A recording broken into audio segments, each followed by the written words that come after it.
The POCO M5s is a budget-friendly device that, according to POCO, is aimed at users looking for a phone that's suitable for regular web and social media use, and it does come with some interesting features to boot. But should you get it? Let's take a look.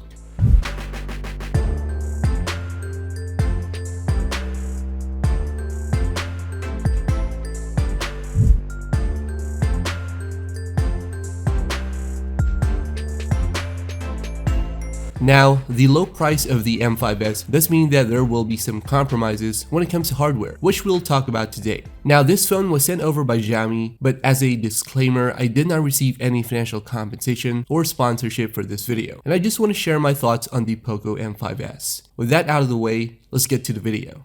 Now, in addition to the phone, we did receive some freebies from Xiaomi, which was nice, and are pretty much in line with the playfulness of the POCO branding. The M5s comes in your signature yellow POCO box, and aside from the phone, you get a ton of other accessories such as a TPU case, fast charging brick, USB-C cable, SIM ejector pin, and some paperwork. Looking at the phone itself, it does give off a premium feel at first glance, especially with the clean white design and the silver trim along the edges. It is entirely made out of plastic though, save for the glass on the display. The side frame also houses the fingerprint scanner, which is built into the power button. You also get a headphone jack, which is a nice addition.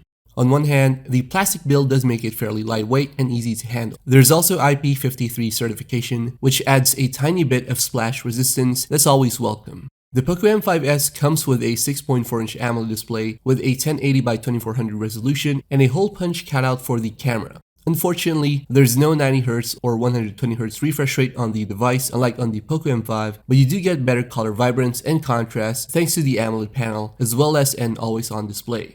As for what's in the inside, you do get a rather modest MediaTek Helio G95 chipset with up to 6GB of RAM and up to 128GB of internal storage with support for microSD expansion. With that said, despite being a relatively low-end chip, the G95 is decent with general use, and I didn't get any serious lags or freezes when using the phone, as the user interface seemed smooth and fluid.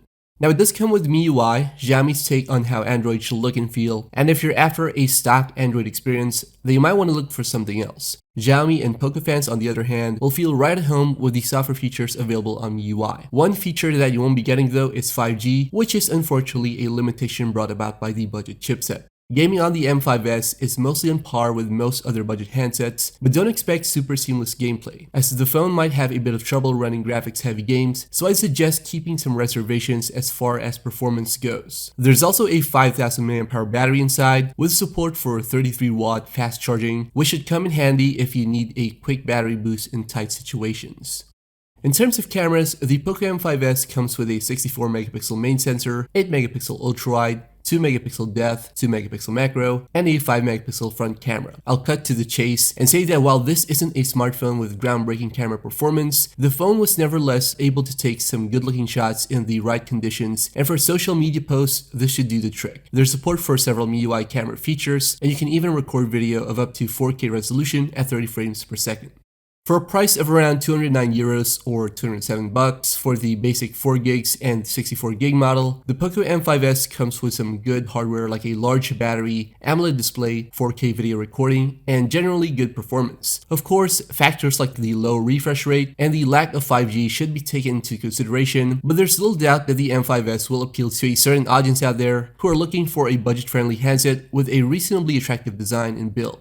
Alright, so that pretty much does it for this video. Let me know what you guys think in the comments down below. Thanks a lot for watching, and I'll see you guys in the next one.